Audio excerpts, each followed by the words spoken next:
नमस्कार आप सभी को। एंड कैसे हैं आप सब लोग? जल्दी जल्दी से जुड़ जाइए, सेशन स्टार्ट हो चुका है। और जैसा कि आपको पता है जनरल साइंस, और आपको ये भी पता है कि सीटेट का परीक्षा भी है फेब में, तो उसमें भी साइंस आता है। तो कुल मिला के मैंने आपको एक बात समझाई थी कि विज्ञान विज्ञान होता है, राइट? यानी साइंस इज साइंस। कहीं से भी आपको क्वेश्चन मिले, आपको क्या करना है? ग्रैस्प कर लेना है। क्या कर लेना है? पकड़ लेना है, ठीक है? और वो क्वेश्चन आपको बेनिफिट दिलाएंगे हर एक एग्जाम में, ठीक है? तो जल्दी जल्दी से जुड़ जाइए। ओम सेन आ गए हैं। Good afternoon ma'am. Good afternoon ma'am ji. अच्छा, गुड आफ्टरनून, ठीक है। ओम सेन राधे राधे। ठीक है, तो जल्दी से जुड़ जाइए। और मैं ये उम्मीद करती हूँ कि ये क्वेश्चन साइंस के ही है, क्योंकि मैंने देखा है, ऐसा नहीं कि कहीं बस देखो मेरी बात, एक बात और ध्यान रखना, सबके दिमाग में ये नहीं होता कि सीटेट की साइंस कुछ और होती है, रेलवे की साइंस कुछ और होती है। Science is equal to science. आपको अगर साइंस आती है तो आपको आंसर देना है, और आंसर आपको देना है, ये मैं ये उम्मीद रखती हूँ। रही बात, कुछ लोग अननेसेसरी बातें करते हैं, मैंने फिर कहा अगर आपका सिलेक्शन नहीं हुआ ना, तो फिर आप अननेसेसरी बातें ही करिएगा, ठीक है? क्यों? क्योंकि आपके तक आपका कुछ काम नहीं होने वाला है। एक कहावत है ना, न घर का न घाट का, इसके आगे हम कुछ नहीं बोलेंगे।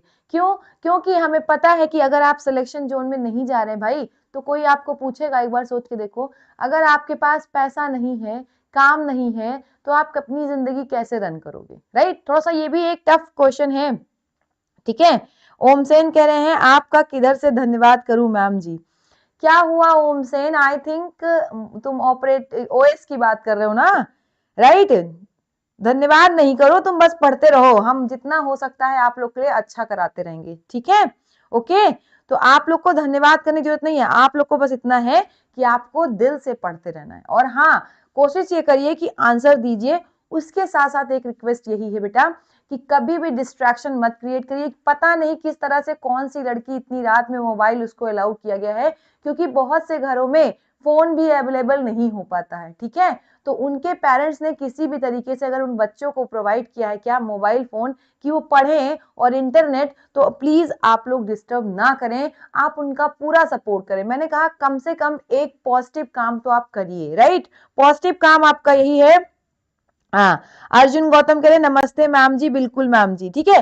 कहने का सिर्फ इतना सा मतलब ये है कि अगर आपकी बहन हो या आपका भाई हो, एक बार सोच के देखिए, और रिस्ट्रिक्शंस हो घर में, और आपको पढ़ने के लिए फोन दिया जाए और आप उससे अननेसेसरी डिस्ट्रैक्ट करें, तो भाई देखिए आपकी चीजें नुकसान में जाएंगी। नुकसान तो है, उसके साथ साथ क्या है, उस बच्चे को भी कहीं ना कहीं रिलैक्स नहीं मिलेगा, ठीक है? और अभी अभिषेक जी को मैं देख रही थी, शिवानी सिंह जी को शायद अननेसेसरी मैसेजेस कर रहे थे, मैंने उनको वार्निंग भी दी, उनको समझाया भी। देखिए मैं ब्लॉक इसलिए नहीं करना चाहती क्योंकि मुझे लगता है ठीक है, मस्ती मजाक होता रहता है और पढ़ाई, लेकिन इतना ज्यादा लेवल तक किसी बच्चे को आप डिस्ट्रैक्ट करिए, ये अच्छी बात नहीं है, ठीक है? ओम सेन कह रहे हैं मैम जी अच्छा लव यू। ठीक है, हम आप लोग मेरे छोटे भाई बहन हैं, मेरे प्यारे स्टूडेंट्स हैं, तो कहीं ना कहीं आपके लिए एक स्पेशल कॉर्नर, कहते हैं ना, हार्ट में एक स्पेशल कोना आपके लिए है। और हमने भी कहा हमारी तरफ से भी आप लोग बस अच्छा करते रहिए, और हमारा प्यार आपके लिए हमेशा बना रहेगा, ठीक है? चलिए, ओम सेन कह रहे हैं क्यूटी मैम जी। बिल्कुल सही, ठीक है। ओम सेन शिवानी नमस्ते मैम जी, जय भीम, जय श्री राधे, ठीक है? तो मेरा कहने का सिर्फ इतना सा मतलब है, आप शायद समझ गए और सपोर्ट भी करेंगे, तो प्लीज थोड़ा सा मस्ती मजाक करो, लेकिन इतना मत करो कि कोई बच्चा परेशान हो जाए, ठीक है? तो शिवानी को मैं देख रही थी, और मैंने फिर कहा अगर अभिषेक इस सेशन में आते हैं तो मैं पहले ही अभिषेक का नाम ले चुकी हूँ। हो सकता है ये बात बहुत बुरी लग रही हो, लेकिन मुझे इस चीज से बहुत डर नहीं लगता है। मुझे क्या है, मुझे पता है भाई दो बच्चा भी पढ़ेगा, और अगर वो दो बच्चा सेलेक्ट हो जाता है तो मेरा रिजल्ट 100% का होता है, ठीक है? ध्यान रखिएगा, अगर दो बच्चे पढ़ते हैं सही से और दो बच्चा सेलेक्ट होता है तो रिजल्ट 100%। तो हमें रिजल्ट पे फोकस करना है, और आप लोग को भी कहीं ना कहीं क्या है, बहुत अच्छी जगह पहुंचाना है, ठीक है? अच्छा ठीक है शिवानी, ओके, सॉरी शिवानी, जो भी संध्या को परेशान कर रहा था, जिसको भी कर रहा था, तो मैंने पहले ही आपको बता दिया, ठीक है? चलिए, अर्जुन कह रहे हैं आज बहुत दिल खुश है। हाँ हाँ भाई, एक चीज और, अर्जुन गौतम जुड़ चुके हैं। अर्जुन को मैं बता दूं, अर्जुन का रिजल्ट आया है, रिजल्ट आया है। वो बच्चे ने क्या किया है, बहुत अच्छा स्कोर किया है अपने ग्रेजुएशन में, ठीक है? तो हमारी तरफ से बहुत बहुत कॉन्ग्रेचुलेशन अर्जुन। और अर्जुन कहीं ना कहीं बहुत मेहनती बच्चा है, हम लोग देख रहे हैं, तो आपको बहुत ज्यादा कॉन्ग्रेचुलेशन। आप ऐसे ही तरक्की करते रहिए, ग्लो करते रहिए, शाइन करते रहिए और अपने टारगेट को अचीव करिए। ठीक है अर्जुन, ओके। तो बस इसी कॉन्फिडेंस के साथ अपना काम करिए और पढ़ाई करिए। ठीक है मैम जी, माँ पापा से इसलिए ही पढ़ते हैं ताकि उनके बच्चे उनका सपना पूरा करें। बिल्कुल सही, बिल्कुल सही, इसीलिए मैंने कहा। तो आप लोग को बस इतना ध्यान रखना है, जैसा कि मैंने दिखा दिया आपको, क्या दिख रहा है यहाँ पे, सीटेट 2026 एग्जाम साइंस। देखो क्या हो रहा है, सीडीपी में मॉर्निंग में ले रही थी, लेकिन साइंस का पीपीटी जो है वो ले नहीं पाई थी, तो आज हो सकती है आपकी क्लास थोड़ी सी लेंदी चले। इसके बाद आपको फिर से इंडोक्राइन सिस्टम पढ़ाया जाएगा, हो सकता है थोड़ा लेंदी हो जाए, तो ध्यान रखिएगा। यहाँ पे कुछ क्वेश्चन है, उनके आपको आंसर देना है। ठीक है 30 क्वेश्चन है, आप लोग को आंसर देना है। ठीक है चलो आ जाओ आ जाओ यहाँ पे। सबसे पहले देखते हैं क्वेश्चन की तरफ। पहला क्वेश्चन आपकी स्क्रीन पे एकदम धड़ल्ले से आ रहा है, और सबसे पहला ही क्वेश्चन क्या है, असर्शन और रीजन। और आप लोग, मुझे उम्मीद है, आंसर देंगे। ठीक है life is race, hello life is race ji. ठीक है जितने लोग हैं एकदम खुशी से और अच्छी तरीके से आंसर दें, मजा आ जाए। ठीक है चलो आ जाओ। क्वेश्चन क्या कह रहा है, असर्शन क्या कह रहा है कि अगर हम बात कर ले भाई साहब स्टमक में, तो स्टमक में क्या प्रोड्यूस होता है, क्या प्रोड्यूस होता है, हाइड्रोक्लोरिक एसिड। सही बात है कि गलत बात है? आपको 1000 बार मैंने पढ़ाया है कि पेट में कौन सा एसिड होता है, HCl। सही बात है, नो डाउट, बिल्कुल सही। रोली मिश्रा, हेलो हेलो रोली मिश्रा जी। ठीक है तो याद रखिएगा। अब बात कर लेते हैं, और इसका काम क्या होता है, इसका मेन काम होता है फूड को तोड़ना। देखो बहुत स्पेसिफिक नहीं पूछा, इसने ये नहीं पूछा कि ये किसका डाइजेशन करता है, इसने ये नहीं पूछा कि प्रोटीन का करता है कि कार्बोहाइड्रेट का करता है। इसने सिर्फ इतनी सी बात पूछी है कि जो पेट है, पेट में आपको पता है एसिडिटी हो जाती है, हाइड्रोक्लोरिक एसिड सिक्रीट होता है, वो क्या करता है, ब्रेक डाउन ऑफ फूड में हेल्प करता है। मतलब कुल मिला के साधारण सी भाषा में बात करें तो डाइजेशन में हेल्प करता है। सही बात है कि नहीं, बता दो, ये बात किसको गलत लग रही है? एकदम सही बात है। चलो आ जाओ दूसरी बात देखते हैं। कह रहा है जो डाइजेस्टिव जूसेस हैं उनको चाहिए एसिडिक मीडियम। ठीक है अब देखो यहाँ पे जो बात हो रही है, ये पेट के रेफरेंस में बात हो रही है। किसके रेफरेंस में बात हो रही है, स्टमक के रेफरेंस में। किसके रेफरेंस में, स्टमक के रेफरेंस में। तो अगर हम स्टमक के रेफरेंस की बात करें भाई साहब, तो आप देखो जरा ध्यान से देखो, ध्यान से देखो। आपको पता है स्टमक में मीडियम कैसा होना चाहिए, एसिडिक। कैसा होना चाहिए, एसिडिक। और मैंने आपको इसके लिए काम सिखाया था, और मैंने इसके लिए आपको एक चीज सिखाई थी कि आपको मैंने बताया था पेट में एक एंजाइम होता है पेप्सिनोजेन, याद होगा आपको। ये जो होता है ये इनएक्टिव होता है। क्या होता है, इनएक्टिव होता है, राइट। अब देखो ये सीटेट में आया हुआ क्वेश्चन है। क्या होता है, जैसे इसको क्या मिलता है, HCl मिलता है। क्या मिलता है, HCl, यानी कि हाइड्रोक्लोरिक एसिड। जैसे ही इसको मिलता है ये तुरंत बदल जाता है किसमें, पेप्सिन में। किसमें, पेप्सिन में। और पेप्सिन जो है वो एक्टिव फॉर्म है। पेप्सिन क्या है भाई, एक्टिव फॉर्म है। और यही पेप्सिन क्या करता है, ये पेप्सिन आपका क्या करता है, प्रोटीन का क्या करता है, डाइजेशन। प्रोटीन का क्या करता है, डाइजेशन। तो बताओ एक बात बताओ, क्या ये बात सही नहीं है कि HCl ने क्या किया, एक इन्वायरमेंट बनाया, कैसा, एसिडिक इन्वायरमेंट बनाया, जिससे कि पेप्सिनोजेन किसमें बदल गया, पेप्सिन में। और फूड का क्या हो गया, ब्रेकडाउन। यानी कि जब आप आंसर देखोगे तो मुझे तो लग रहा है, देख लो आप ध्यान से, किसी का आंसर अभी तक आया नहीं है। कुछ लोगों ने आंसर दे दिया है, गोमती गौतम जी ने बिल्कुल सही, डी ऑप्शन। और सुषमा गौतम डी ऑप्शन, शिवानी भी 61 का कंफ्यूजन नहीं, डी ऑप्शन। ठीक है और सीमा कह रही गुड मॉर्निंग मैम। ठीक है तो आंसर आ जाओ, ध्यान से देखो एक बार, आपको देखना है डी ऑप्शन। मतलब दोनों ही बात सही है, दोनों ही बात सही है। और ये एक दूसरे को क्या कर रहा है, रिलेट भी कर रहा है, रीजन भी है। लेकिन अब मेरा क्वेश्चन स्टार्ट होता है यहां से, मेरा क्वेश्चन यहां से ये स्टार्ट होता है। नेक्स्ट क्वेश्चन है, आपको बताना है कि जब आप बात करते हो इंटेस्टाइन की, ध्यान से सुन लेना, यहीं पे कंफ्यूजन आती है। इंटेस्टाइन की बात करें, यानी बोले तो आंत की बात करें, आंत की, तो कौन सी आंत पढ़ते हो, छोटी आंत। स्पेशली हम किसकी बात करें, छोटी आंत। तो वहां पे जो डाइजेशन है वो कौन से मीडियम में होता है, उसका मीडियम कैसा होता है, आपको आंसर करना है। मैं ऑप्शन दे रही हूं।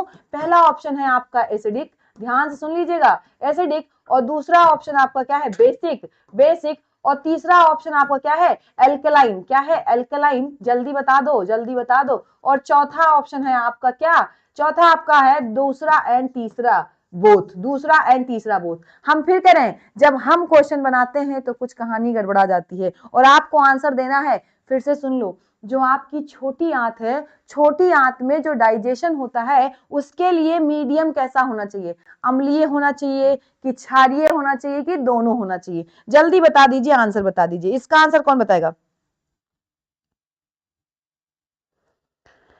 मैंने फिर कहा कि आप लोग प्लीज अननेसेसरी बातें ना करें तो ज्यादा अच्छा है। गोमती जी कह रहे हैं डी ऑप्शन, 61 का ओम सेन कह रहे हैं बी ऑप्शन, ठीक है।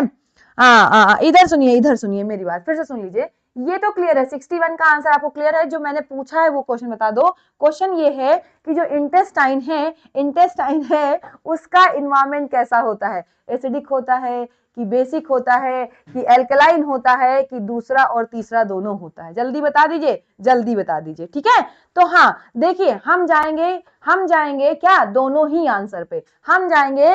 वैसे तो देखिए, अगर आपका ये दूसरा और तीसरा दोनों ना होता तो आपका आंसर क्या होता भाई? तीसरा एल्कलाइन। याद रखिएगा, एल्कलाइन होता है, कैसा होता है? Basic nature. याद रखिएगा। तो इसका भी आंसर क्या होगा? 2 और 3। गोमती जी ने बिल्कुल सही आंसर दिया है। तो मैंने फिर कहा आपको, एक क्वेश्चन के साथ 2-4 क्वेश्चन आपके बोनस में है, 2-4 क्वेश्चन आपके बोनस में है, ठीक है। चलो एक बात और बता दो, फैट को डाइजेस्ट करने वाले एंजाइम का नाम जल्दी बता दो भाई।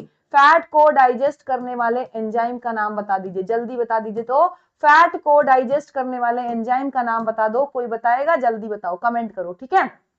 अगली बात क्या कह रहा है? अगला क्वेश्चन देखो क्या कह रहा है। अगला क्वेश्चन कह रहा है कि जो नाइट्रोजन फिक्सेशन है उसका मतलब क्या है, ठीक है। आपको पता है। गुड मॉर्निंग मैम, सरस्वती पूजा की हार्दिक शुभकामनाएं।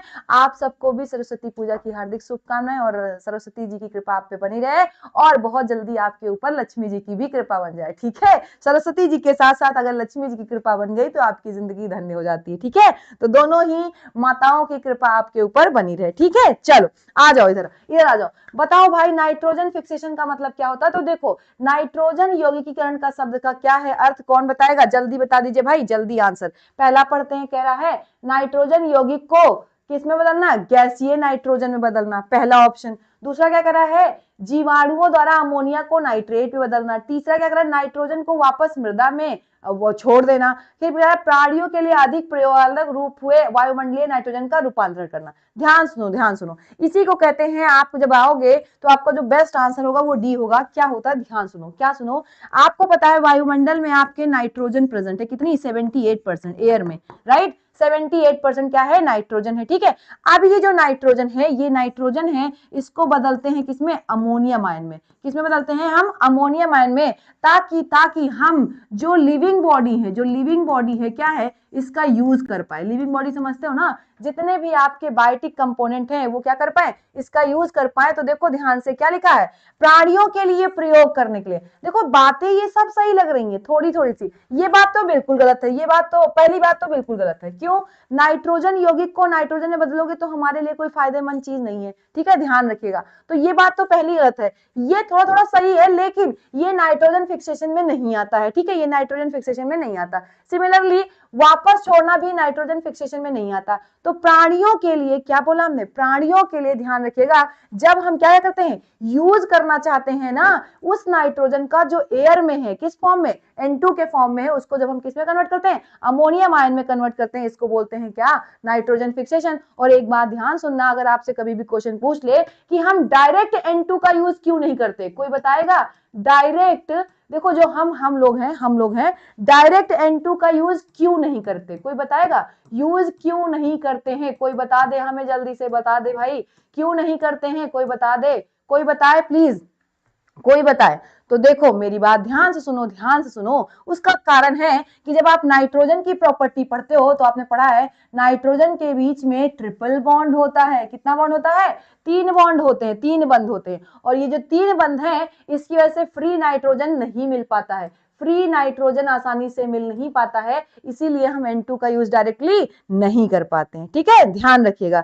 घोड़ेदास जी का दौड़ दौड़ का नमस्कार। बिल्कुल खुश रहिए घोड़ेदास जी, और नमस्कार, खुश रहिए, ठीक है। लाइक शेयर सब्सक्राइब जरूर कर ले भाई सेशन को। मैंने फिर कहा सेशन को लाइक शेयर सब्सक्राइब कर ले तो मजा आ जाएगा, ठीक है।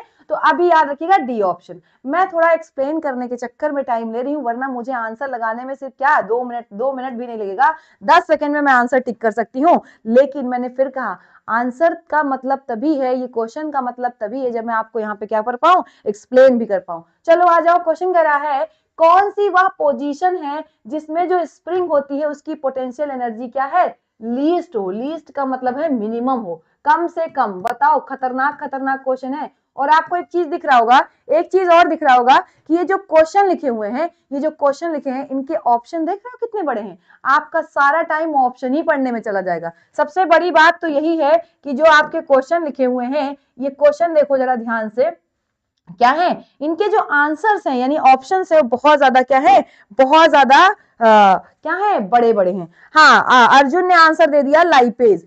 ठीक है, बिल्कुल सही है, लाइपेज ही एंजाइम होता है जो क्या करता है, फैट का डाइजेशन करता है। ठीक है, ओम सेन कह रहे हैं मैम जी मेरा 2 बॉन्ड ही बना, 3 बॉन्ड बनाइए। ठीक है, 3 बॉन्ड। मैडम जी तंबू और भैया नमस्कार, राधे राधे। और आप लोग तरक्की करते रहिए, पढ़ते रहिए, बस थोड़ा सेशन को प्यार से शेयर कर दीजिए तो मजा आ जाए। मैंने कहा ना, शेयर करते हैं आप लोग, जितने लोग जुड़ते हैं मोटिवेशन आता है, मजा आता है हमें भी पढ़ाने में। चलो आ जाओ, मेरी बात ध्यान सुनना। तो कभी भी याद रखना, अगर बात करें उसकी पोटेंशियल एनर्जी, स्थितिज एनर्जी की, अगर हम बात करें किसकी, स्प्रिंग की, स्प्रिंग की, तो देखा यह गया है कि जो स्प्रिंग की जो आपकी पोटेंशियल एनर्जी होती है वो डायरेक्टली प्रोपोर्शनल होती है एक्स स्क्वायर। यहाँ पे जो एक्स है, एक्स से ध्यान सुन लेना, एक्स क्या होता है, वो पोजीशन जिस पे वो पहुंचा है, वो पोजीशन जिस पे वो पहुंचा है। चलो देखते हैं कैसे कैसे, मेरी बात ध्यान सुनना। जैसे मैंने क्या कहा, ये आपके पास एक स्प्रिंग है, क्या है, स्प्रिंग है। आपने इसको खींचा, आपने खींचा तो ये स्प्रिंग क्या हो गई, देखो बढ़ गई, देखो यहां तक पहुंच गई। अभी क्या है, मान लेते हैं ये दूरी इसकी ए थी, लेकिन जब आपने खींचा तो मान लेते हैं ये ए रहा, और खींच करके दूरी क्या बढ़ गई, एक्स पोजीशन, एक्स दूरी क्या हो गई, बढ़ गई, एक्स दूरी बढ़ गई। तो सुनो क्या होता है, जितना ज्यादा हाइट यानी कि दूरी बढ़ेगी, खींचने पे जितना उसकी दूरी पोजीशन बढ़ेगा, उतना ही क्या होती है, उसकी पोटेंशियल एनर्जी क्या होती है, बढ़ती है। क्या होती है, बढ़ती है। आप सुनो मेरी बात, आप सुनो मेरी बात। कह रहा है अगर स्प्रिंग को ना तो हम कंप्रेस करें, ना ही हम क्या करें उसे कुछ भी ना करें, बस उसको ग्राउंड पे ऐसे ही छोड़ दें। ध्यान सुन लो फिर से, ये स्प्रिंग है, राइट, हम इसको ऐसे छोड़ दे रहे हैं, ना हम इसको दबा रहे हैं, ना हम इसको फैला रहे हैं। अब मुझे बताओ, जब ना दबाना है ना फैलाना है, तो x की वैल्यू क्या आ जाएगी, x की वैल्यू क्या आ जाएगी, 0। सोचो एक बार, फिर से सोचो, फिर से सोचो एक बार, मेरी बात सुनो। हमने क्या किया, मान लो ये स्प्रिंग है, हमने इसको खींचा, तो अभी इसकी दूरी a थी, लेकिन जैसे इसको खींचा ये क्या हो गया, डबल हो गया। मान लो डबल हो गया कि नहीं। अब क्या है ना, हम इसको खींच रहे हैं ना कुछ कर रहे हैं, तो क्या कुछ पोजीशन बदलेगा, कोई पोजीशन में चेंज नहीं आएगा, यानी उसकी स्थिति में जरा सा भी चेंज नहीं आएगा। और स्थिति में चेंज नहीं आया, इसका मतलब x क्या हो जाएगा, 0। x क्या हो जाएगा, 0। और अगर बेटा x 0 हो गया, तो आप बताओ उसकी पोटेंशियल एनर्जी भी क्या हो जाएगी, निम्न 0 ही तो हो जाएगी। सोच के देखो, अगर x 0 हो गया तो u भी क्या हो जाएगा, 0। u भी क्या हो जाएगा, 0। ध्यान रखिएगा, इसीलिए जो आपका पहला ऑप्शन है ना, दैट इज मोस्ट सुटेबल। एक बार पढ़ लीजिए पहला ऑप्शन। चलो अभी मैंने इतना क्लियर कर दिया है, पढ़ते हैं क्या कह रहा है। The spring is neither compressed nor pulled out। ना, जब उसको खींचेंगे ही नहीं तो x 0 हो जाएगा। ठीक है, कह रहा है स्प्रिंग को कंप्रेस करें, कुछ भी करें, कंप्रेस कर रहे हैं हम, करें मिनिमम कर रहे हैं, मैक्सिमम कर रहे हैं, कंप्रेस तो कर रहे हैं ना, तो कंप्रेस नहीं करेंगे तभी x 0 होगा। तो आपका सबसे बेस्ट आंसर क्या होगा, ए ऑप्शन, याद रखिएगा। और ये जब आप पढ़ते हो वेव चैप्टर है फिजिक्स का, वहां से आया है उठ करके, फिजिक्स का एक चैप्टर है वेव, वहीं से उठ के आया है। ठीक है, हाँ, हरकेश जी करें हेलो मैम, हेलो हरकेश जी, हेलो बताइए। गोविंद जी आप किसको हाँ है, देखिए कमेंट बताइए। थैंक यू बम बम भाई, एंड हाँ मैम ब्रो हम बहुत खुश है। सीमा आप, चलो भाई आंसर बता दो, आंसर बता दो। ठीक है मैम जी, क्वेश्चन है ये आंसर लिखकर क्वेश्चन देती हैं आप, क्या कह रहे हैं मैम जी, क्वेश्चन है या आंसर ही लिखकर क्वेश्चन देती हैं। बेटा मेरी बात ध्यान सुनिएगा, मैंने अभी फिर कहा, ये क्वेश्चन मुझे सपने में नहीं आए थे, ये क्वेश्चन बेटा आपके एग्जाम में एज इट इज आ चुके हैं। और आप देख लो कितने बड़े बड़े आंसर्स हैं। तो भाई आपको पढ़ना है और जब आपको 10 कॉन्सेप्ट आएंगे तभी आप एक आंसर निकाल पाओगे। ट्रूथ इज दैट आजकल के एग्जाम में सबसे बड़ा सच्चाई यही रह गया है कि आपको जब तक कॉन्सेप्ट नहीं आता है, अब आप रट के आंसर नहीं निकाल सकते, साइंस तो बिल्कुल ही नहीं निकाल सकते। हरकेश मीना जी कह रहे हैं मैम कोर्स परचेज करना है। हरकेश मीना जी आपको किस चीज का कोर्स चाहिए ये मेंशन कर दीजिए, ठीक है। हाँ मैं सुन रही हूँ हरकेश जी। गोविंद जी कह रहे हैं मैम, अच्छा गोविंद जी कह रहे हैं बोलो बोलो, ठीक है। तो भाई देखो थोड़े से टफ क्वेश्चन है, मैं क्या कर सकती हूँ, मैं आपको क्या करूँ, इजी इजी पढ़ा दूं। इजी पढ़ने से ये बताओ मैं आपको ऐसी चीजें पढ़ा दूं जो आपके एग्जाम में न आए तो क्या ही मतलब है। मैं उन चीजों को आपको बताऊंगी, मैं उन चीजों को बताऊंगी जो आपका क्या है एग्जाम में फंस जाए, ठीक है। चलो चलो आ जाओ अगला क्वेश्चन देखो, अगला क्वेश्चन क्या कह रहा है, जल्दी से कमेंट कर दीजिए। अगला क्वेश्चन तो आसान लग रहा है मुझे, ये तो बता ही देंगे आप लोग, जल्दी बताइए क्या है। बम से बम बहादुर दी दिल देता है, रो रो दुहाई देता है, किसी को कोई परेशान ना करे। अच्छा बम बम जी, ठीक है। धीरू भाई राम जी की नगरी से बहुत बढ़िया पढ़ाती हैं मैम, थैंक यू हरकेश जी। आप लोग इधर आंसर बता दो, आंसर बता दो, आंसर बता दो भाई साहब, आंसर बता दो। चलो क्वेश्चन कह रहा है वो सेट बताना है जो कोल्ड ब्लडेड एनिमल है। क्या है, कोल्ड ब्लडेड ऑर्गेनिज्म। ये बताइए पहले, क्या हम लोग, हम आपसे पूछ रहे हैं क्या हम कोल्ड ब्लडेड है, नहीं। देखो ऐसे ध्यान सुनिएगा, ऐसे ऑर्गेनिज्म, पहले ध्यान सुन लो, ऐसे ऑर्गेनिज्म जिनका जो इंटरनल टेम्परेचर है, ध्यान से सुन लेना, जिनका इंटरनल टेम्परेचर क्या हो, इंटरनल जो टेम्परेचर है वो बाहरी टेम्परेचर से क्या हो, बाहरी टेम्परेचर के साथ चेंज ना हो, ऐसे समझिएगा, बाहरी टेम्परेचर के साथ चेंज ना हो, उन्हें हम कहते हैं हॉट ब्लडेड। क्या कहते हैं, हॉट ब्लडेड। और जिनका जिनका मान लो बाहर अगर टेम्परेचर बदला तो अंदर भी उनका क्या हो रहा है, टेम्परेचर बदल जा रहा है, ऐसे एनिमल्स को हम सिंपल कह सकते हैं कोल्ड ब्लडेड। क्या कह सकते हैं, कोल्ड। मतलब कहने का मतलब है ऐसे ऑर्गेनिज्म जिनके ऊपर बाहरी इन्वायरमेंट का फर्क पड़े, क्या हो, जिनके ऊपर बाहरी इन्वायरमेंट का क्या पड़े, फर्क पड़े, उन्हें हम कह सकते हैं कोल्ड ब्लडेड एनिमल, ठीक है। तो आंसर बता दो, ये बताओ क्या बहुत ठंडी होती तो क्या हमारा बॉडी टेम्परेचर क्या हो जाता है, जैसे मान लो टेम्परेचर बाहर 8 डिग्री सेंटीग्रेड है तो क्या हमारा बॉडी टेम्परेचर 8 डिग्री सेंटीग्रेड होता है, नहीं होता है। हम तब तक अपना टेम्परेचर नहीं बदलते हैं जब तक हम बीमार ना हो। अगर हमको बुखार है, राइट, अगर हमको बुखार है तभी हमारी बॉडी का टेम्परेचर बदलेगा, वरना चेंज नहीं होता है। तो हम लोग आते हैं किसमें, वार्म ब्लडेड में। किसमें आते हैं, वार्म ब्लडेड में, ठीक है। चलो ऑप्शन पढ़ लेते हैं, सबसे पहले देखते हैं लिजर्ड, पैरेट एंड डॉल्फिन। तो देखिएगा ध्यान सुनिएगा, जो पैरेट मतलब चिड़िया और आदमी, ऐसा समझिए, क्या बोलते हैं, बर्ड्स और एनिमल्स जो हम लोग हैं, ह्यूमंस हैं, वो लोग वार्म ब्लडेड हैं। तो यहाँ पे एक चीज आपको दिख गया, पैरेट दिख गया। पैरेट एक क्या है, पैरेट एक बर्ड है। याद रख लो, याद रख लो, याद रखना, फिर से सुन लो आप, जितनी भी बर्ड्स हैं और ह्यूमन की बात बोले तो ह्यूमन जो है ये सब के सब कैसे हैं, वार्म ब्लडेड। क्या है, वार्म ब्लडेड। मतलब इनका टेम्परेचर बाहरी टेम्परेचर पे डिपेंड नहीं करता है। इनका जो इन्वायरमेंट है वो बाहरी इन्वायरमेंट पे डिपेंड नहीं करता है। आपको अगर ठंडी लगेगी तो आप रजाई में घुस जाओगे, फिर आपका टेम्परेचर मेंटेन हो जाएगा। तो अभी क्या है,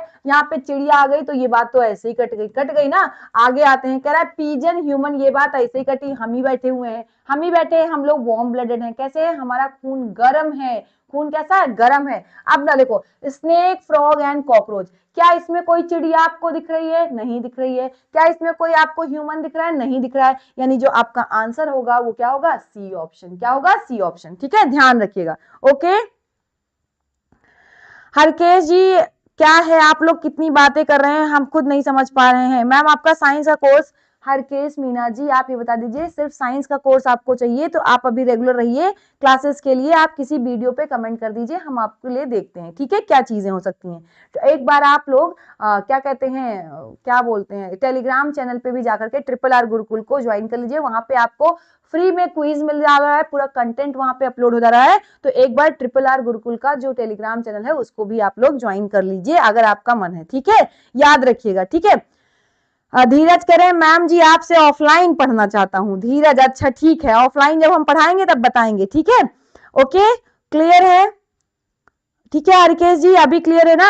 आप लोग देखिए फोकस रहिए थोड़ा सा आंसर पे, प्लीज थोड़ा सा फोकस रहिए। एंड गोविंद जी बाय कह रहे हैं, तो देखिए अगर मैं किसी का रिप्लाई नहीं दे रही हूँ तो वो बुरा ना माने भाई, देखो तुम्हारे सामने ही हम क्या कर रहे हैं, एक्सप्लेन कर रहे हैं। बताओ पहले कोई ऐसा तो नहीं कि हम किसी चाची के साथ, मामी के साथ या किसी औरत के साथ बैठ के परपंच कर रहे हो। बता दो, कर रहे हैं? नहीं कर रहे हैं ना। जो कर रहे हैं आप ही साथ कर रहे हैं ना, परपंच तो नहीं कर रहे हैं।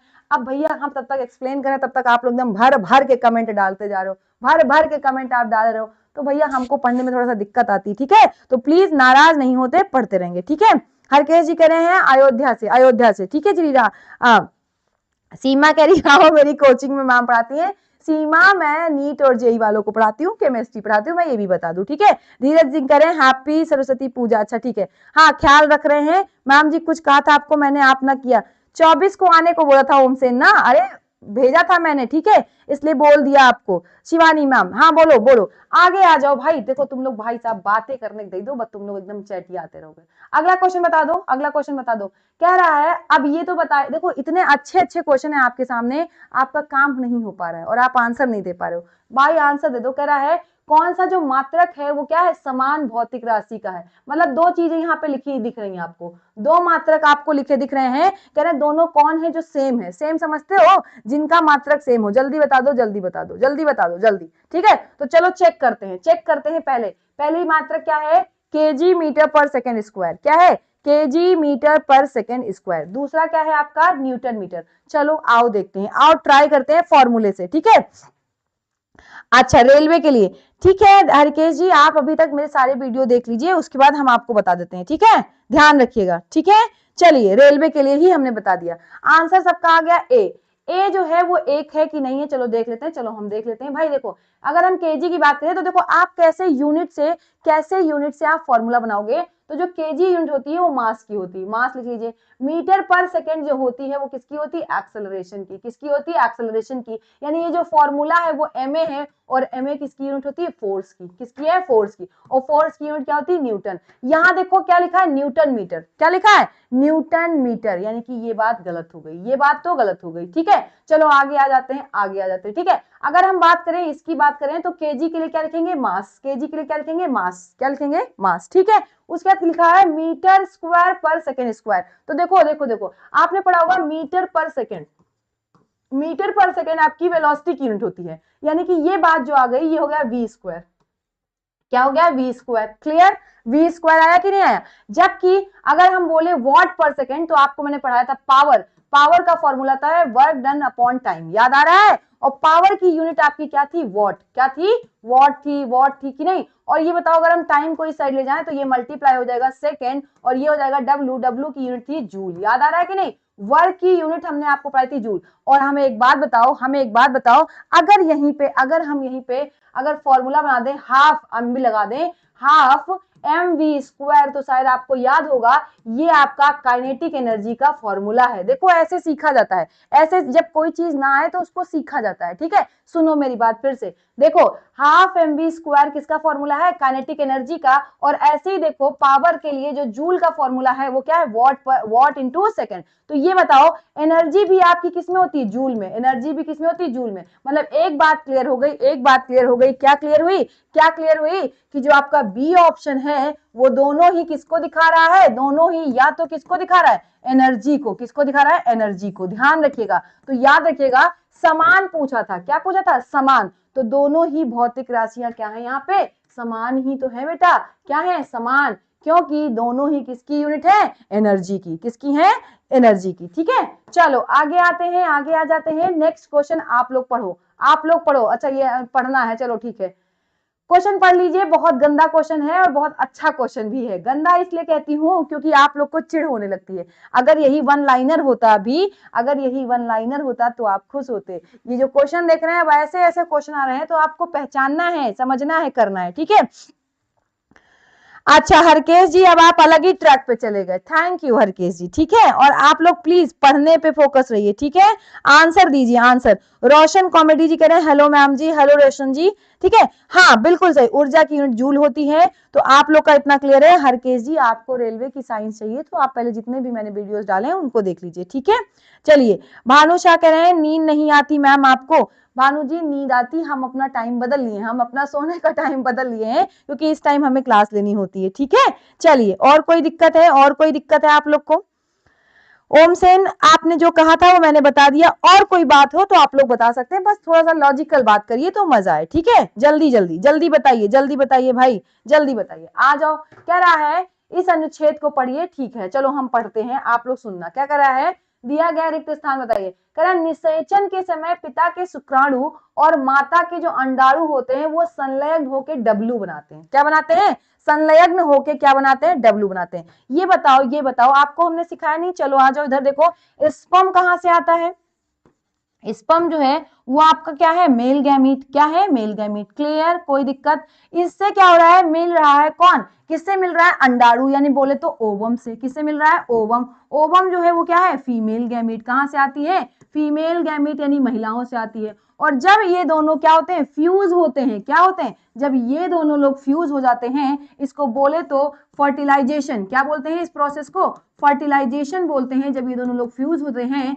तो क्या बनता है, तो क्या बनता है उस टाइम बन जाता है आपका जाइगोट। क्या बनता है, जाइगोट। ये आपने नाम सुना होगा, क्या बनता है, जाइगोट। तो कह रहा है जब ये दोनों लोग फ्यूज होते हैं तो क्या बनता है, तो क्या बनता है भाई, डब्लू बनता है। और ये डब्लू क्या है, ये डब्लू आपको पता चल गया क्या है, जाइगोट है। क्या है, जाइगोट है। कुछ बात समझ में आई, डब्लू आपका क्या हो गया, जाइगोट हो गया। इतनी बात क्लियर है। मैम मैं आपका छोटा भाई ही हूं, आपका छोटा भाई, ठीक है। हाँ रोशन जी, बिल्कुल आप लोग देखिए, मैंने कहा आप लोग बिल्कुल हमारे छोटे भाई बहन, बड़े भाई बहन जैसे भी हैं, आप सब लोग कहीं ना कहीं फैमिली का हिस्सा हैं। और पढ़ते रहिए, बस यही एक मुहिम है कि पढ़ते रहिए और सिलेक्शन ले लीजिए। मेन चीज है सिलेक्शन ले लीजिए, ठीक है। वरना जो मैं आपको बताऊं, आज मैं आपको ट्रूली अपनी बात बता दूं, मैं केमिस्ट्री पढ़ाती हूँ नीट और जेई के स्टूडेंट्स को, ठीक है। लेकिन वनडे साइंस में आपके लिए इसलिए लेके आ रही हूँ क्योंकि मैंने देखा कि बात तो पढ़ाते तो सब लोग बहुत हैं, इवन देखो क्या होता है, जब आंसर की बात आती है तो मैंने देखा है बहुत सारे टीचर्स ऐसे होते हैं जो खाली टिक कर देते हैं, टिक कर देते हैं, ठीक है। तो जब तक मुझे नहीं लगता कि टिक करना चाहिए तब तक मैं टिक नहीं करती हूँ। मैं कोशिश करती हूँ आपको उस क्वेश्चन से उस कॉन्सेप्ट को सिखा दूं ताकि आप नेक्स्ट टाइम कभी भी गलती ना करें, ठीक है। तो ये बात ध्यान रखिएगा। क्लियर है, क्लियर है, हाँ जाइगोट बनेगा। फिर क्या कह रहा है, फिर कोशिकाएं विभिन्न अंगों और ऊतकों में परिवर्तित होने लगती हैं। इस विकसित संरचना को कहते हैं जो कि वाई के दीवार में रोपित हो जाता है। एक्स की वह अवस्था जिसमें सभी शारीरिक भागों की पहचान हो सके वह कहलाती है, ठीक है। फिर से सुनो सुनो, देखो क्या हुआ, ये जो डब्लू बना, अब ये डब्लू क्या करेगा, डेवलप करेगा, और ये किसकी दीवार पे जाके चिपकता है, वाई की दीवार। वाई बोले तो क्या होता है, यूटेरस। क्या बोले तो, यूटेरस की दीवार। यूटेरस सुना है ना, यूटेरस की दीवार पे जाकर के क्या होता है, चिपक जाता है। तो अभी क्या पहचानना है, डब्लू और वाई तो हमने पहचान लिया। तो हम एक बार ऑप्शन देखते हैं, ऑप्शन देखते हैं क्या है ऑप्शन। देखो देखो, सबसे पहले आपसे डब्लू ही पूछा था, सबसे पहले क्या पूछा था, डब्लू ही आपसे पूछा था, राइट। सबसे पहले क्या पूछा था भाई, देखो एक बार चेक कर लेते हैं। सबसे पहले इन्होंने पूछा है डब्लू, डब्लू ही तो पूछा है। तो डब्लू हमने आपको क्या बताया था, डब्लू हमने आपको क्या बताया था भाई, डब्लू हमने आपको क्या बताया था, जाइगोट। क्या बताया, जाइगोट। देखो तीन जगह ऐसा है जहां पे डब्लू क्या है, जाइगोट है। क्लियर है, क्लियर है। ओम सेन कह रहे हैं नींद आ रही, संजय मीना जी कह रहे राम राम, राधे श्याम, ठीक है। याद रखिएगा। तो देखो पहला मैंने बता दिया कि जाइगोट होगा, और एक्स मैंने बता दिया इम्ब्रियो, और वाई मैंने अभी बताया था किसकी दीवार पे, यूट्रस की दीवार पे। और जब बाद में क्या होता है, जब बेबी निकलता है यानी कि डिलीवरी, जब एकदम डेवलपमेंट हो जाता है तो उसको कहते हैं फीटस। क्या कहते हैं, फीटस। ये आपसे पूछा गया, फिर से सुन लीजिए, मैं यहीं पे आपको एक्सप्लेन कर दे रही हूँ, एक बार फिर से सुन लीजिएगा। जब स्पर्म और ओवम मिलते हैं तो बनता है जाइगोट। क्या बनता है, जाइगोट, ठीक है। इस जाइगोट का होता है डिवीजन तो बनता है इम्ब्रियो। क्या बनता है, इम्ब्रियो। ध्यान सुनिएगा, ये इम्ब्रियो जाता है यूटेरस की दीवार पे। कहां जाता है, यूटेरस की दीवार पे चिपक जाता है, और फिर डेवलप करता है किसमें, क्या बन जाता है, फीटस। क्या बन जाता है, फीटस। ध्यान रखिएगा, ठीक है। फीटस क्या बनता है, फीटस। ये आपको ध्यान रखना है, ठीक है, ठीक है। इतना बात आपको क्लियर होना चाहिए, ओके, ठीक है। चलो आ जाओ आ जाओ। देखो मैं बात नहीं कर पा रही हूँ, उसका कारण मैंने आपको बता दिया। अगला क्वेश्चन अब तो आसान है, आप लोग बता दीजिए, आप लोग बता दीजिए, तब तक मैं कमेंट देख लेती हूँ, जल्दी बताइए। हाँ ओम सेन कह रहे हैं यूट्रस, संजय मीना कह रहे हैं मोमोज खाने की। हाँ आंसर बता दो भाई, सीमा कह रही है बी ऑप्शन। हाँ ठीक है, इधर इधर अब नेक्स्ट क्वेश्चन है, नेक्स्ट क्वेश्चन का आंसर बता दीजिए। नेक्स्ट क्वेश्चन आपके सामने है, उसका आंसर आपको बताना है। कह रहा है which of the following reaction are not possible, इनमें से कौन सी रिएक्शन पॉसिबल नहीं होगी, इनमें से कौन सी रिएक्शन पॉसिबल नहीं होगी, जल्दी बताओ जल्दी बताओ, जल्दी बता दो भाई जल्दी। देखो कभी भी याद रखना, कभी भी रिएक्शन होती है तो आपको पता है एक चीज ध्यान रखना, ये देखो यहाँ पे थोड़ा सही कर लो फॉर्मूला, ये सल्फेट है, ये भी सल्फेट है, हम सही कर दे रहे हैं, सल्फेट है और ये सल्फेट है। कह रहा है इनमें से कौन सी रिएक्शन नहीं होगी, कौन सी रिएक्शन नहीं होगी। बहुत अच्छा क्वेश्चन है, रिएक्शन नहीं होगी तो कैसे पहचानोगे। तो देखो रिएक्शन कभी भी कराना हो आपको या चेक करना हो, ध्यान रखना, ठीक है।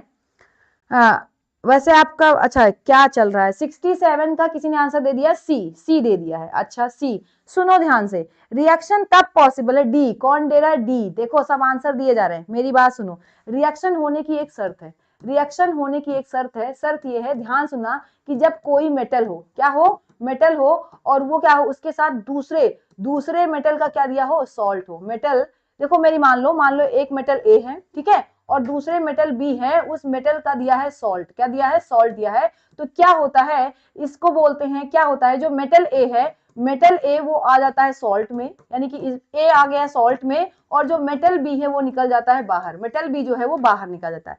फिर से सुन लो, पहले मेरी बात ध्यान सुन लो, ध्यान सुन लेना।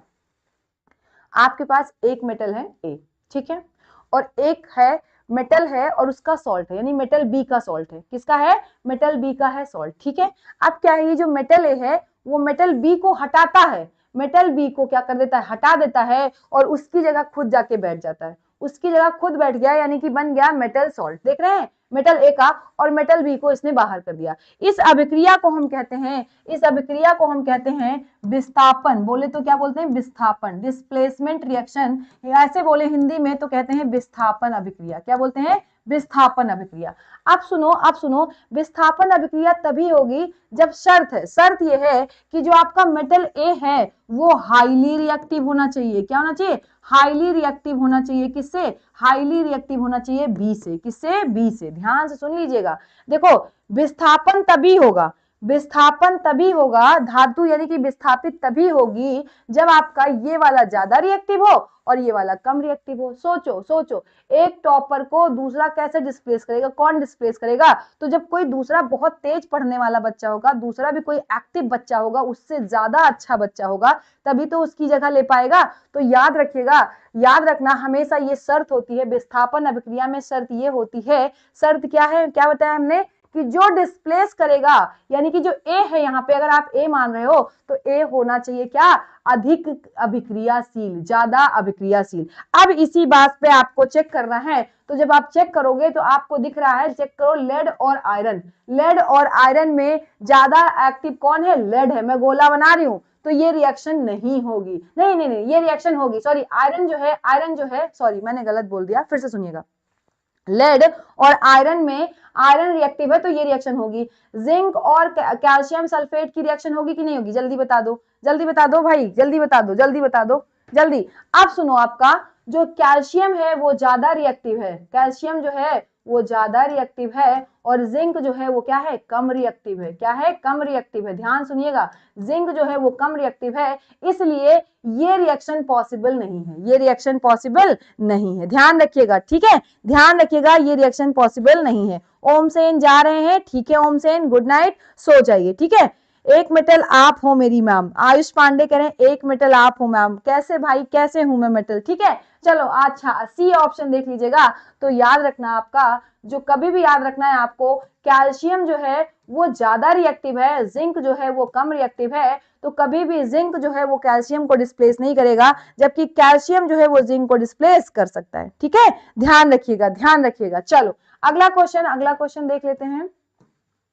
कह रहा है विच ऑफ द फॉलोइंग, इनमें से कौन सा रिजु रेखाएं हैं, ठीक है, रिजु रेखाएं समझते हैं ना, सीधी रेखा, यानी कि लीनियर स्ट्रेट लाइन ग्राफ पूछा है, क्या पूछा, स्ट्रेट लाइन ग्राफ। जरा बता दो, फिजिक्स में स्ट्रेट लाइन ग्राफ आपने पढ़ा होगा, जल्दी बता दो, जल्दी बता दो, ठीक है। कह रहा है डिस्टेंस टाइम ग्राफ जो होता है of a body at a rest, ठीक है भाई, बता दो कि विराम अवस्था में अगर कोई बॉडी है, विराम अवस्था में अगर कोई बॉडी है तो उसका जो ग्राफ होगा वो कैसा होगा, स्ट्रेट लाइन होगा कि नहीं होगा, जल्दी बताइए। हाँ सोनू जी कह रहे हैं प्लीज एक्सप्लेन, एक्सप्लेन ही तो कर रही हूँ बेटा, इतनी देर से मैं एक्सप्लेन ही तो कर रही हूँ आप लोग को, ठीक है, ध्यान दीजिए, मैं एक्सप्लेन ही कर रही हूँ। देखो इधर कह रहा है हमको एक ग्राफ बनाना है, चलो हम बना देते हैं, डिस्टेंस टाइम ग्राफ, ठीक है। ये आपका टाइम होता है, इस साइड क्या रखते हैं, टाइम, इस साइड रखते हैं डिस्टेंस, क्या रखते हैं, डिस्टेंस, ठीक है।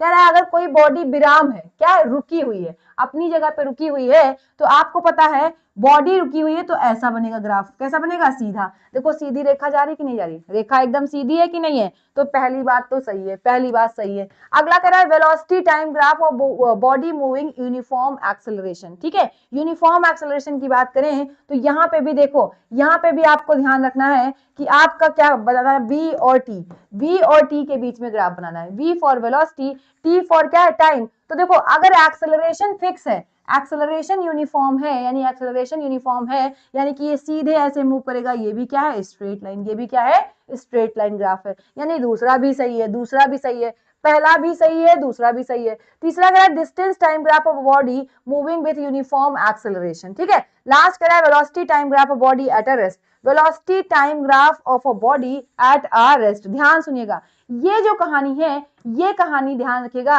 ये आपका स्ट्रेट लाइन का नहीं होता है। उसका कारण होता है, कभी भी याद रखना, अगर यूनिफॉर्म एक्सेलरेशन है, क्या है, यूनिफॉर्म एक्सेलरेशन है और ग्राफ आपका डिस्टेंस टाइम का है, तो वो सीधी रेखा का ग्राफ नहीं होता, वो सीधी रेखा का ग्राफ नहीं होता। तो याद रखिएगा जो डी है आपका ऑप्शन, यानी कि ए बी डी, क्या बोला हमने, ए भी सही है, बी भी सही है और डी, ये तीनों के तीनों आपके क्या है, स्ट्रेट लाइन वाले ग्राफ हैं। क्या है, स्ट्रेट लाइन। ठीक है, सोनू कह रहे हैं पूरा डिटेल बताएं। सोनू जी मैंने बता दिया, ठीक है, और बताइए, और बताइए, क्लियर है? कोई दिक्कत हो तो बता दीजिएगा भाई। ठीक है, मुझे पता है आज मैं बातें नहीं कर रही हूँ इसलिए बहुत दिक्कत हो रही है भाई, बातें करने का समय नहीं है, बातें करने का समय नहीं है, वरना मैं कर सकती थी। तो आपका ऑप्शन दिख रहा होगा कहीं पे, आपको ऑप्शन दिख रहा होगा क्या, ए बी डी। क्या है, ए बी डी आपको ध्यान रखना है। ठीक है, चलिए ए बी डी आपको ध्यान रखना है। अगला क्वेश्चन देख लेते हैं।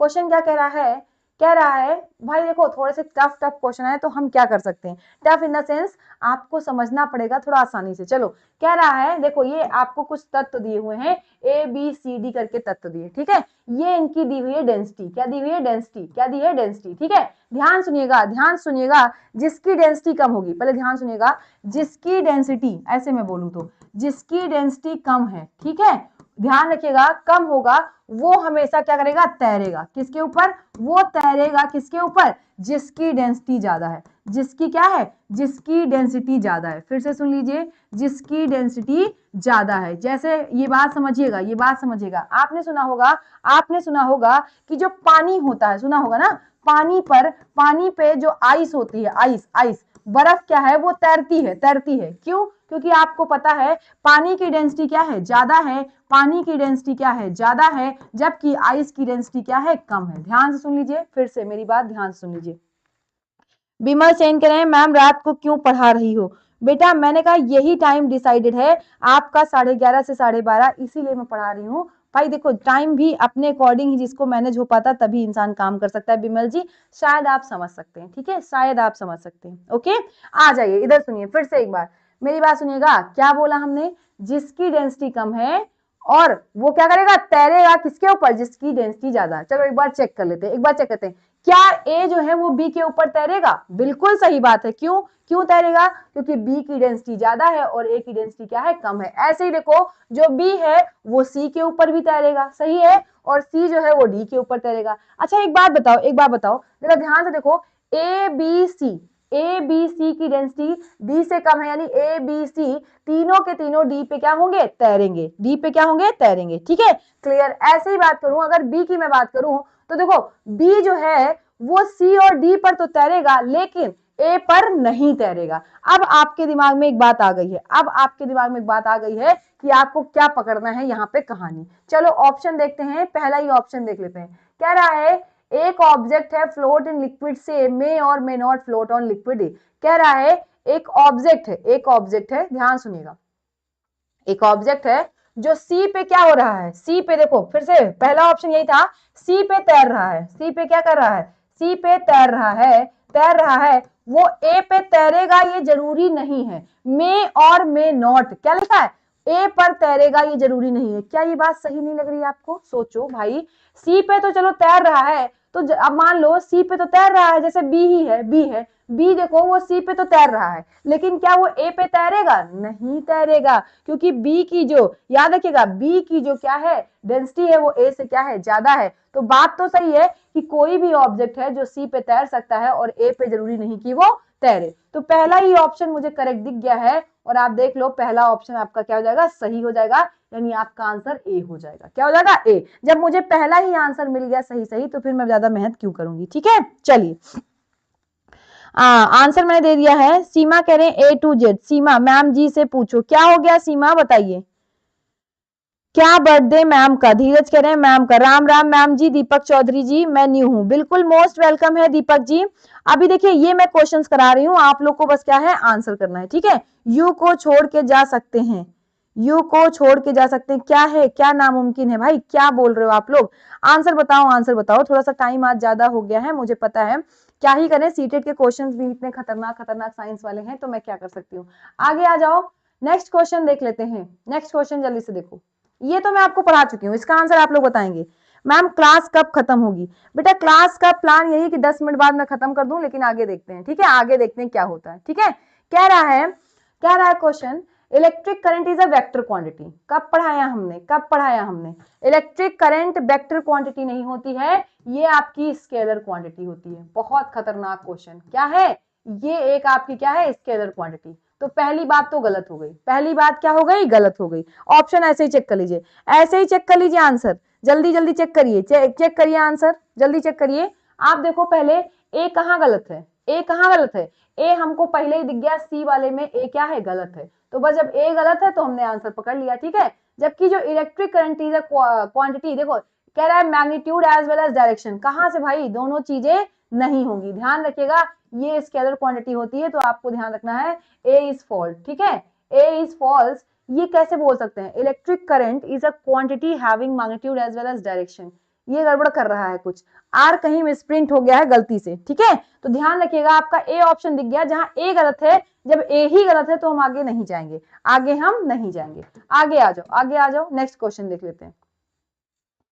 कह रहा है which of the following cell organelles contain their own DNA। ये अच्छा क्वेश्चन है, बार बार पूछा गया है, बार बार पूछा गया है कि किसके पास अपना अपना डीएनए होता है। जल्दी बता दो, जल्दी बता दो, जल्दी बताओ भाई जल्दी।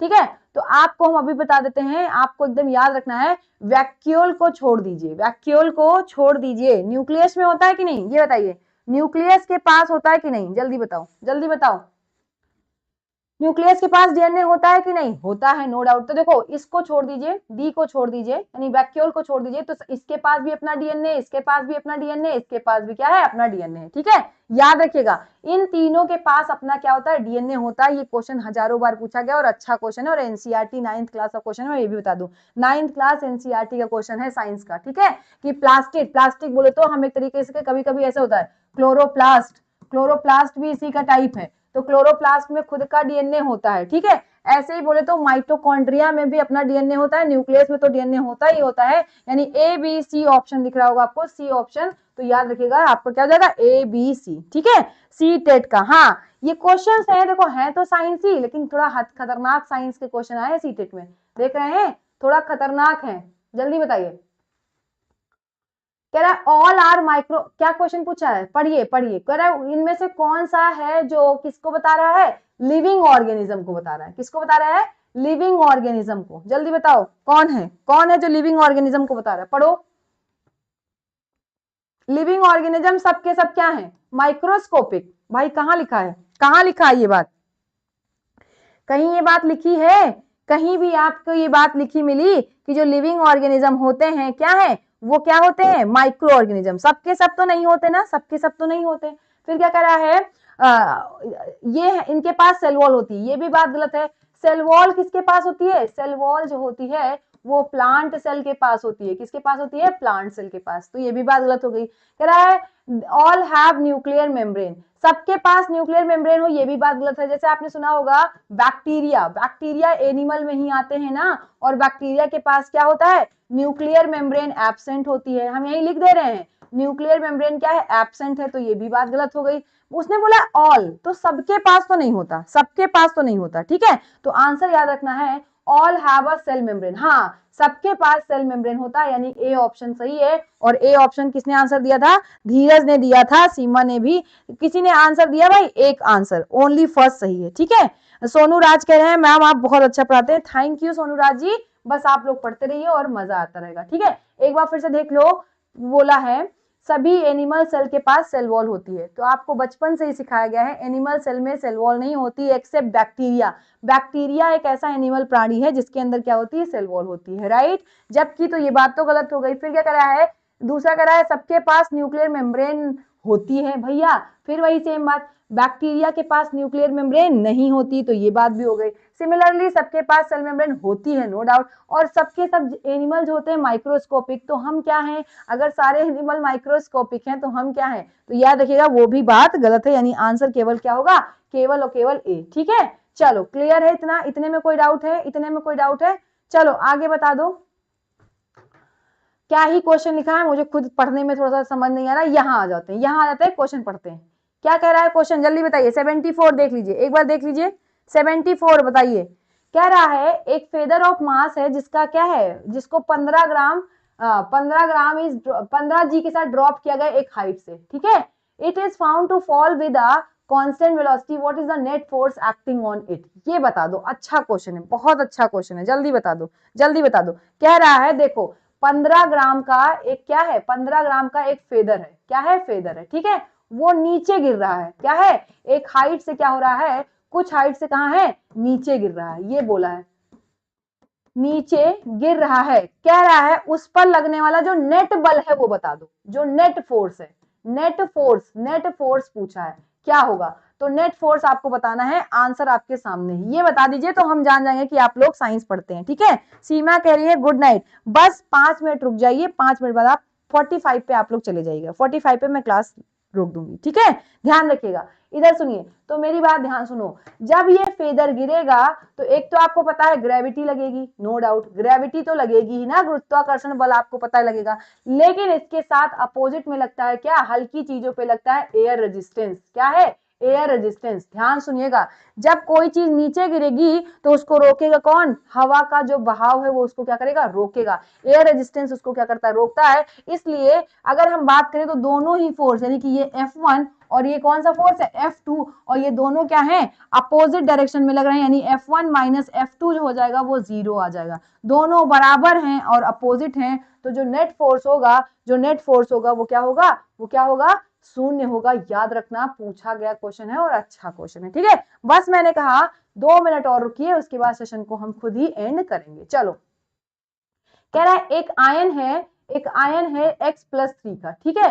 कह रहा है ठीक है, जिसका एटॉमिक मास कितना दिया है, एटॉमिक मास लिख लीजिए, एटॉमिक मास 27 है, और एटॉमिक नंबर जो है वो कितना है आपका, 13 है। कह रहा है number of proton, electron and neutron पूछा है, क्या पूछा है, number of proton, electron and neutron पूछा है। कौन बताएगा, कौन बताएगा, जल्दी बता दो, जल्दी बता दो। तो देखो ध्यान सुनना, पहले मेरी बात ध्यान सुनना, जो आपका एटॉमिक नंबर होता है, क्या बोला हमने, वही आपका होता है नंबर ऑफ प्रोटॉन, क्या होता है, नंबर ऑफ प्रोटॉन। ध्यान से सुन लीजिएगा, जो आपका एटॉमिक नंबर है वही है आपका क्या, नंबर ऑफ प्रोटॉन। तो नंबर ऑफ प्रोटॉन कितना हो गया, 13, यानी कि प्रोटॉन का नंबर हो गया 13। कहीं ऑप्शन दिख रहा है, नंबर ऑफ प्रोटॉन देखो पहले, प्रोटॉन 13, दो ऑप्शन दिख रहे हैं, दो ऑप्शन पे चलते हैं अभी, दो ऑप्शन में 13 दिख रहा है, ठीक है। बात करें इलेक्ट्रॉन की, किसकी बात करें, इलेक्ट्रॉन की। तो इलेक्ट्रॉन क्या होता है, इलेक्ट्रॉन याद रखना, प्रोटॉन में से क्या करना, जितने चार्ज है उनको माइनस कर दो, प्रोटॉन में से जितने चार्ज हैं वो क्या कर दो, माइनस कर दो। तो बेटा प्रोटॉन कितना था, 13, और यहाँ पे चार्ज कितना लगा है, 3 चार्ज है ना, कितने चार्ज है टोटल, 3 चार्ज है, तो इस 3 को क्या कर दो, माइनस, तो बच गया 10, क्या आ गया 10, यानी जो इलेक्ट्रॉन है वो 10 होना चाहिए। तो आपका ऑप्शन दिख गया डी, पहले ही दिख गया, इलेक्ट्रॉन क्या होगा, डी होगा। ध्यान रखिएगा, इलेक्ट्रॉन आपका क्या होगा, 10 होगा, ठीक है। याद रखिएगा, हाँ ठीक है, बिल्कुल सही है।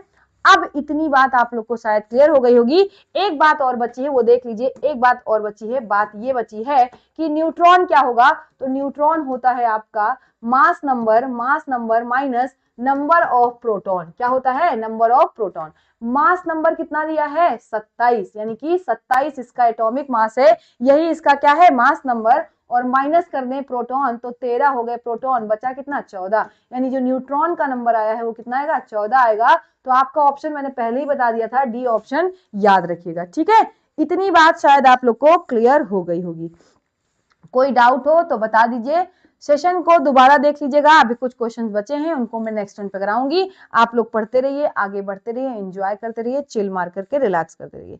चलिए bye bye, take care, good night, Radhe Radhe. और जल्दी से सीटेट क्वालिफाई कर लीजिए, 120 प्लस मार्क्स आपके आ जाएं, ठीक है।